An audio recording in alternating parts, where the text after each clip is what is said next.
आता रक्षाबंधन आले.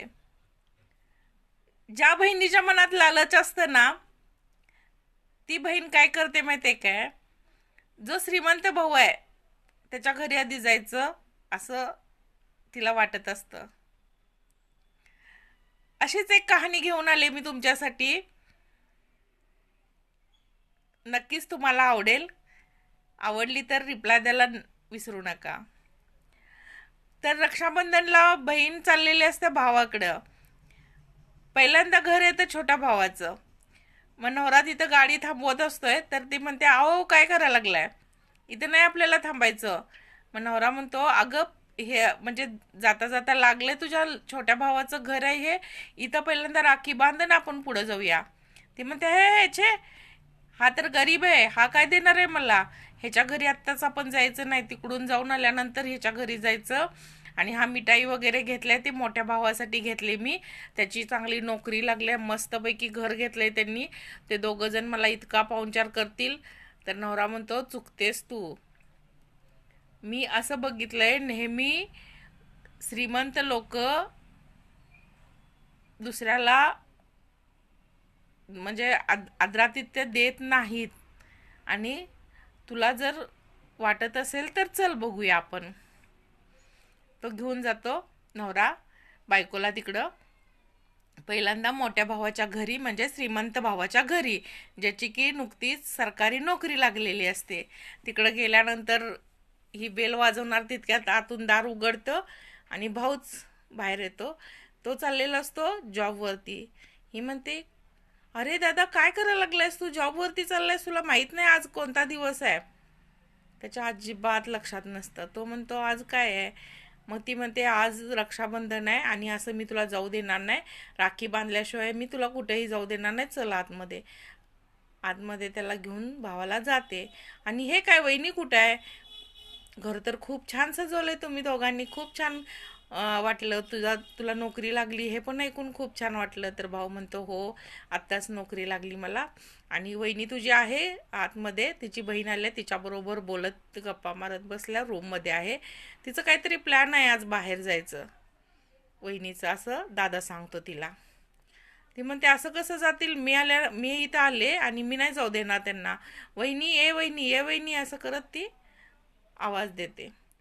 मग वहिनी बाहेर येते, बघते तर तिला बघून दचकतेच नंदला.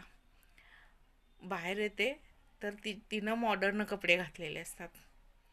एक एक हे आहे बघा, ट्रेंड आहे की जराशी श्रीमंती आली की लगेच कपडे सगळं पेहरावा सगळं चेंज होतं माणसाचं. मग तिनं मॉडर्न कपडे घातलेले असतात, ते बघून हिला खूप आश्चर्य वाटतं.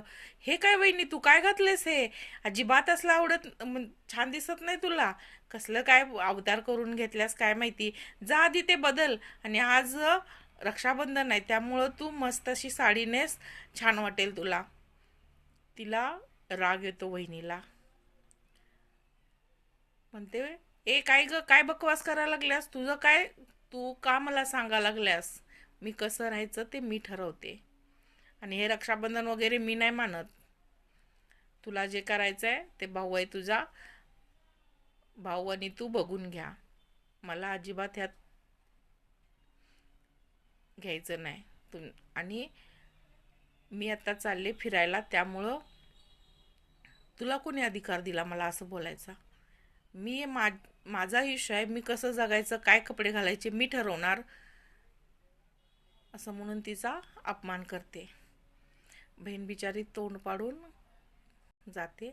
दादाला म्हणते, चल दादा मी राखी बांधते. मग भाऊ पण राखी बांधण्यासाठी हात पुढं करतो आणि राखी बांधते भावाला. मग भाऊ म्हणतो, मी तुला दरवेळी 500 रुपये देत होतो, कारण त्यावेळी माझी चांगली जॉब नव्हती, आज मी तुला 5,000 रुपये देणार, कारण मी आता सरकारी नोकरीत आहे. त्यामुळं तो खिशातनं पैसे काढून तिला देणार. इतक्यात वहिनी म्हणजे तिची भाऊजई तिथं येते आणि म्हणते, हे काय करायला लागलाय, असे पैसे काय झाडावर नाहीत येत कुणाला पण द्यायला, दानधर्म करायला इथं काय धर्मशाळा नाही आहे, मी अजिबात तेवढे पैसे देऊ देणार नाही, 200 रुपये द्यायचे आणि पाठवायची तुमच्या बहिणीला. 200 रुपयाच्या वरती 1 रुपया जरी दिला तरी याद राखा, असं म्हणून ती तावातावानं रूममध्ये निघून जाते. मग ह्या बहिणी तो 200 रुपये देत असतो. ती बहीण त्यात फेकते पैसे, म्हणते मी पैशासाठी इथं आलेले नाही. पैसे फेकते, रडत रडत नवऱ्याला म्हणते चला जाऊया आपण, तुम्ही बरोबर सांगत होता मला. तिथून जाते आणि ते थेट छोट्या भावाच्या घरी.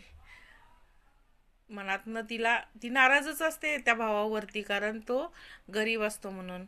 मग मनातनं म्हणत असते आता इथं कसं बसायचं, केवढ्याशी रूममध्ये राहिलाय, कसं राहिलाय काय माहिती, असं म्हणत असते. आणि जाते तर भाऊ बाहेरनंच विचारते, तर भाऊ आता असतोच. भाऊ म्हणतो अगं मी तुझी वाटच बघत बसलोय ताई, मी सकाळपासून तू येणार म्हणून कुठंसुद्धा गेलो नाही, तुझी वाटच बघत बसलोय. आणि ये बरं झालं म्हणून अगदी हसत मुखानं तोंड भरून स्वागत करतो. मग ही म्हणते आता कसं बसणार मी इथं, बसायला काही खुर्ची नाही काय नाही. तो म्हणतो अगं ताई माझे आत्ताच म्हणजे शिक्षण संपून आत्ताच माझं आयुष्य चालू झालं आहे, त्यामुळं जरा आहे त्याच्यात ॲडजस्ट कर, मला माहिती आहे तुला सवय नाही, तरी पण प्लीज असं रागाला नाराज होऊ नकोस. आणि असं म्हणून तो तिला पाणी वगैरे देतो. म्हणतो बस मी चहा करतो, तुझी वहिनी गावी गेल्या तिच्या माहेरी तिच्या भावाला राखी बांधायला. मग ही असंच नाक तोंड मुरडत राखी बांधते. राखी बांधून होते तर भाऊ म्हणतो थांब मी तुला गिफ्ट आणलंय. मनात म्हणते काय गिफ्ट आणले काय माहिती, एवढं तर ह्याच्याकडं पैसे पण नाही ती की मी अपेक्षा करू शकेन, त्यापेक्षा काय आहे ते. मग नवरा लगेच म्हणतो हळूच, असं म्हणायचं नसतं, जे पण गिफ्ट आहे ते गिफ्ट खूप महत्त्वाचं असतं. जरी 10 रुपयाचं जरी ते असलं तर ते त्यांनी मनापासून म्हणजे मनापासून द्यायला लागलाय तुझा भाऊ, तर तू त्याचा मान राख, सन्मान राख. तोपर्यंत भाऊ येतो.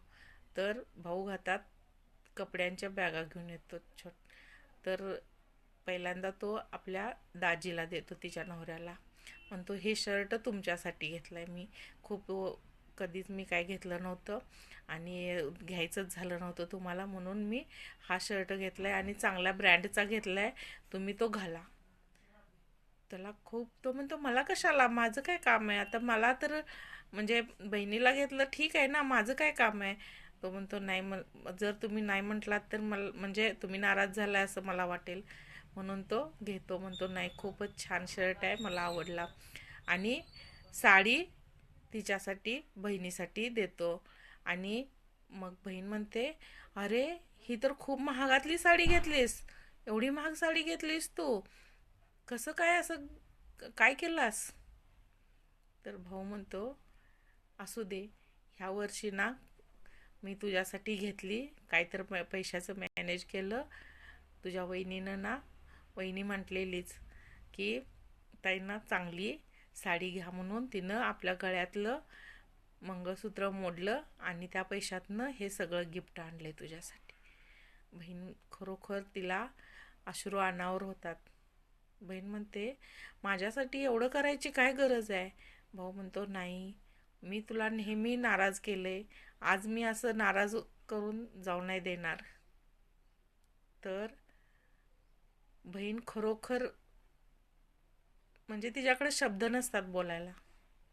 एवढ्या आशेनं श्रीमंत भावाकडे जाते, तर श्रीमंत भाऊ असून सुद्धा त्याची द्यायची नियत नसते. आणि ज्याच्याकडे नाही, काहीतरी करून ते दोघं काहीतरी व्याप करतात आणि देतात.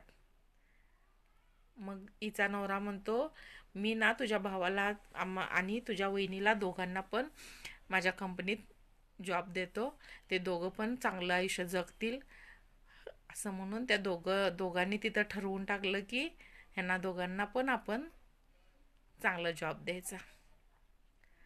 तर बहिणीला कधीच लालच नाही करायला पाहिजे बहिणीनं. आणि जे गरीब आहेत ना, तेच तुमचं आदरातिथ्य खूप जास्त चांगलं करणार आहेत. हे एक गोष्ट नेहमी लक्षात ठेवा. गरीब भावाच्या घरी जाऊन बघा आणि श्रीमंत भावाच्या घरी जाऊन बघा, हा फरक तुम्हाला पण जाणवल्याशिवाय राहणार नाही. आणि ही स्टोरी तुम्हाला कशी वाटली, लाईक आणि कमेंट करायला विसरू नका आणि शेअर करायला पण विसरू नका. त्या बहिणीपर्यंत पाठवा जिला आपल्या भावाकडं काहीतरी हवं असतं.